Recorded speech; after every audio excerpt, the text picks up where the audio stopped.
बदलापूर शहराचे राजकारण आता खऱ्या अर्थाने रंगू लागले असल्याचे लोकसभा निवडणुकीत स्पष्ट झाले आहे। यापूर्वी मिलीजुली सरकार बनवून मील बाटके विकास मलिदा पक्षभेद विसरून हाणत होते, परंतु आता या राजकारणाचे संतुलन बिघडत असल्याचे दिसून येत आहे। लोकसभा निवडणुकीत बदलापूर शहरात माजी केंद्रीय राज्यमंत्री खासदार कपिल पाटील हे किसन कथोरे आणि वामन म्हात्रे यांच्या अडचणीचे होते। त्यामुळे कथोरे म्हात्रे या दोघांनी एकत्र येऊन कपिल पाटील यांचा लोकसभा निवडणुकीत पत्ता कापला। पहिला अंक इथेच संपला। इथेच विधानसभा निवडणुकीची भविष्यातील संघर्षाची पायाभरणी झाली। आता विधानसभा निवडणुकीत आमदार कथोरे यांच्या विरोधात कपिल पाटील आणि वामन म्हात्रे यांनी कारवाया केल्या। आमदार कथोरे यांचा पराभव झाला नाही, मात्र त्यांचे विक्रमी मताधिक्य 85,000 कमी झाले। इथे दुसरा अंक संपला। परंतु आता बदलापूर पालिका निवडणुकीची संघर्षाची तिसऱ्या अंकाची बीजे इथेच रोवली गेली। परंतु आता किसन कथोरे यांनी आपल्या विजयाची भाषणे करताना कपिल पाटील आणि वामन म्हात्रे यांची नावं न घेता इशारा देण्यास सुरुवात केली असून बदलापूर नगरपालिका निवडणुकीत शिवसेना शहर प्रमुख वामन म्हात्रे यांचे एकहाती वर्चस्व संपुष्टात आणणार असल्याचे कोणाचेही नाव न घेता जाहीर भाषणात आव्हान दिले। यामुळे बदलापूर शहरात होणारे विकास कामे यांच्यावर एकमेकांची नजर राहिल्याने शहरात कामाची गुणवत्ता वाढेल का हे पाहणं गरजेचं आहे।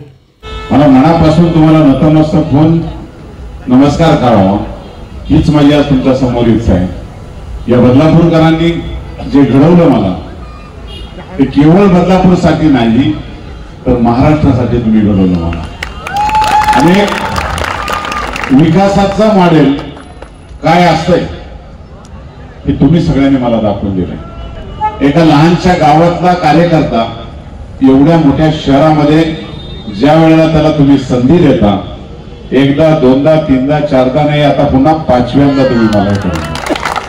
आणि म्हणून कोणी किती अफवा आणल्या, कोणी किती वल्गना केल्या, किती खोट्या प्रकारचे प्रचार केले, पण माझा बदलापूरकर हा माझाच आहे। आणि निश्चितपणे त्यांच्यासाठी मला माझं जे उर्वरित आयुष्य हे तुमच्यासाठी आहे, माझ्यासाठी नाही। आणि तुम्हालाही कल्पना आहे 20 वर्षात कधीही माझ्याकडे बोट दाखवलं नाही, पण मी आता आज आमदार झालोय, आज मला सर्टिफिकेट मिळालंय। मी आता दाखवून देईल की बदलापूरमध्ये काय चाललं होतं। पडद्यामागचा सूत्रधार आता एक नंबर।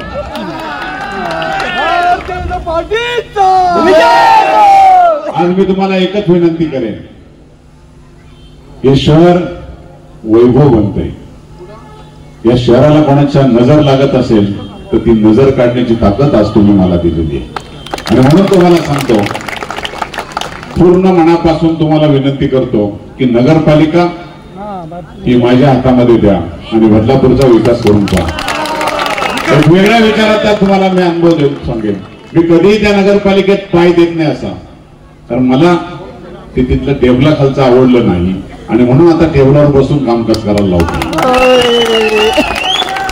आणि आजच तुम्हाला माझी मनापासून विनंती आहे की तुम्ही निर्णय ठरवा, तुम्ही मला सांगा, त्याच पावलाने त्याच विचारातून या बदलापूरचा विकास नजर लागण्यासारखाच करेन, कुठेही कमी पडणार नाही। जेवढी शक्ती माझ्यात तुम्ही दिली, या वयात सुद्धा तरुणाला एखाद्या लाजवेल अशी शक्ती माझ्या अंगात येते। कुठून येते? तर तुम्ही आहात माझी शक्ती, मी नाही। मी निमित्त आहे। मलाही कधी कधी कळत नाही का हे मला कधी ताकद येते। बरीच मला मुलं विचारतात, आपण थकत नाही का, भूक लागत का नाही का? कधी मनातच येत नाही, फक्त मला भूक लागते ती तुमची सगळ्यांची, तुम्ही सगळे माझ्या जीवाच्या। आणि आज माझा अभिमान असा मला वाटतो, अख्ख्या शहरामध्ये मला सगळी मुलं मला आप्पा बोलतात। माझ्या एवढा भाग्यवान मीच की मला वडिलांच्या सारखं जर ती मुलं जर सांभाळत असतील तर त्यांना मला प्रेम वडिलांचं सारखं दिलं पाहिजे। कारण मी कुठेही चुकीच्या मार्गाला जाऊ देणार नाही। विजय चाललं होतं त्याला कुठेतरी ब्रेक लावण्यासाठी आज खरा विजय तुमच्यासाठी दिलाय। शिवाजी महाराजांच्या समोर आज आपण नतमस्तक होऊन तुम्ही सगळ्यांनी ठरवा। पाहत रहा आपले बदलापूर लाईक करा, कमेंट करा, सबस्क्राईब करा आणि हो, आपली मतं नक्कीच कमेंट बॉक्समध्ये कळवा.